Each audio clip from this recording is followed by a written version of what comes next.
Kondeirak egia eta irudimenaren artean bizi dira, eta Euskal Herrian ere baditugu gureak. Ona 8.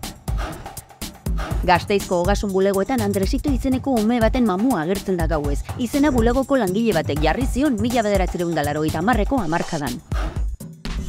Mamua da Itziarko Bihurguneko neska ere. Debako errepidean agertzen den autostopista da eta kotxera igotzen bada, istripu hiltzen tokira eramango zaitu. Arabako Otxatea herri ustua gertakizun paranormalen jopuntua da. Izurriteak, psikofoniak eta obiektu hegalari ezezagunen bisitak izan omen ditu. Aiurdingo tunelean, ertzaintzaren patroia bati 2 metroko itzal bat agertu zitzaion, eta istripua izan zuten horrek eraginda. Patroien burua zenak hala izan zela dio oraindik.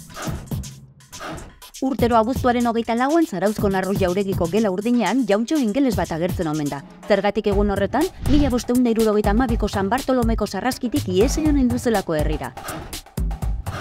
Lemoizen ez dira mamuak agertu, pantera bat baizik. 2003 urtean izan zen eta bideo batean jasoa dago. Bila aritu ziren, baina ez zuten aztarnarik aurkitu.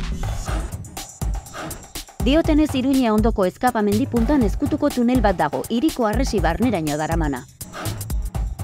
Burionago Nato Toreka gageazko etxea da Euskal Abizenik luzeena. Ezagutzen duzu haren jabe den inor?